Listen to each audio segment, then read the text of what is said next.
Hey, good afternoon, guys and gals. Some of you have asked me in the last couple of weeks how I go about making my asphalt roads for on my layout. So I thought I would do this short video to demonstrate how it's done. I prefer this method over all the others that I've tried for the reason that this cork that I use really simulates compressed asphalt as the finished product. So some of the things that you'll need to do this is a roll of cork. As you can see, it's roughly 1/16 of an inch thick. You can get a roll of it at Lowe's for a couple of dollars. You will need some Rust-Oleum or equivalent flat black paint. You'll need some colored chalks, earth tone, and some in shades of gray. You'll need a black magic marker. And I have pre-cut a block of wood and marked it 2-lane road. Actually, this block of wood on a scale, O scale ruler, equates out to 19 scale feet, which I feel is comfortable for a 2-lane country road. So, without further ado, I'll show you how I go about making my asphalt roads. First thing I do is take my 2-lane block, and since I'm already have an edge that I want to be the one edge of the road, I just take the block now and lay it along the edge and basically mark the opposite edge of the road.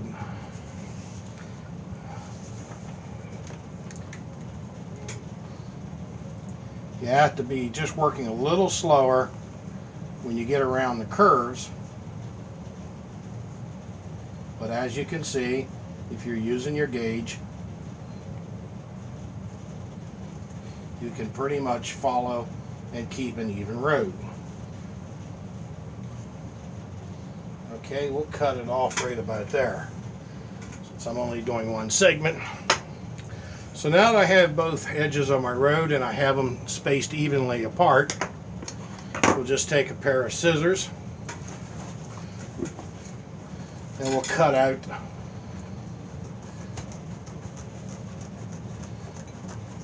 and while I'm doing the cutting, I will say that once you're finished your road and ready to mount it onto the layout, I prefer to use contact cement. Coat both surfaces, the road or the layout and the underside of the road pretty good. Let that contact cement set up. Have your marks on your layout where you want your road to go and be ready, because once you put it down, you'll have very little time to position it. Sometimes you may need to put a couple paint cans on it to hold it down as such. So the next step would be to take this cork road, and if you look very closely, you can see the texture of that cork. It just has a nice pattern in it that looks like asphalt that has been compacted and crushed. So the next step will be to take the flat black paint and paint this entire road surface.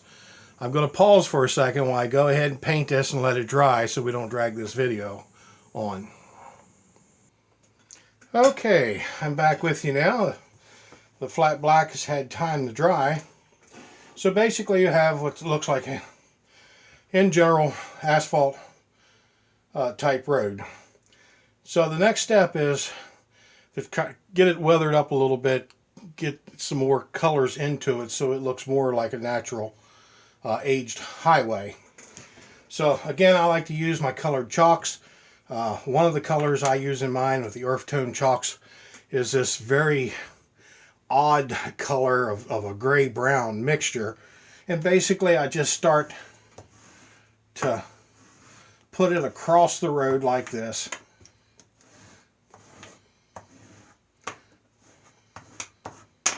And then take my finger and rub it in. A little darker brown, different shade. And I'll go with different shades of gray to get that overall faded look.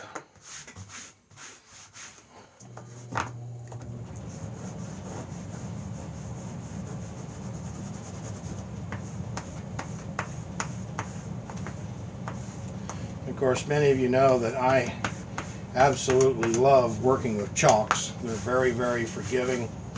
You can, if you don't like what you did, you can go back over it and basically wipe it off and redo. Sometimes you might want to take a little knife and just scrape the chalk into a dust. That's kind of letting me get a little heavier coat on. The paint's just a little bit tacky still, so the chalk's having a little issue wanting to stick to the paint. I was kind of hurrying this a little bit for the sake of the video. But again, this is that really odd kind of grayish brown color that I like to use for an overall weathering coat of dirt type. Now I'm only going to do a section of this road and for the sake of the video, but as you can see as I'm doing it, there's little pock marks in there in the cork naturally, which is something that you actually want.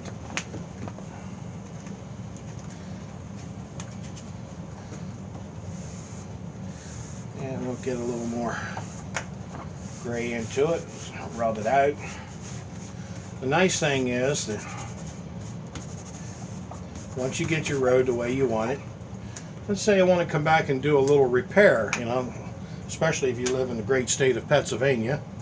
I had a little pothole that needed filled in and fixed. And one of the nice things is you can take your black permanent magic marker and just kind of go in there and find an area and color it in and make it look all nice and clean black as compared to the weathered road, and you end up having what looks like a patch over a pothole. And I'll kind of just feather out the edges a little bit so that you get something that looks like this.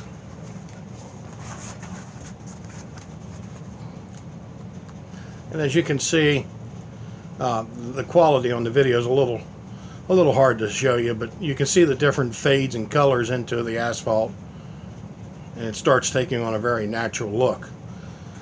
When I'm laying my roads and I get to a point where I have to butt two pieces of cork together, one of the things I like to do is take this weathering stripping you can get at any good auto body store. It's a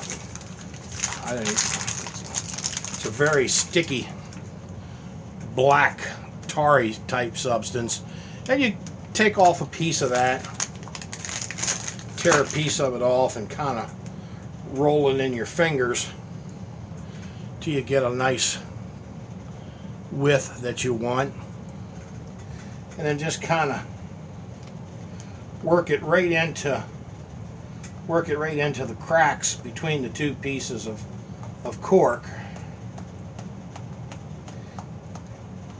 This is also great if you want to go over the road and do it in little spider web patterns where they have sprayed tar over cracks in the asphalt. But as you can see, if I can get it here, it makes for a nice little, I should have pressed that down a little bit more, but you get the idea there. It makes for a nice little tar strip. So I hope this helps a lot of you, and any of you have any questions, feel free to email me or send a message there, and I'll be glad to help everybody out the best I can. All right, thanks and good luck.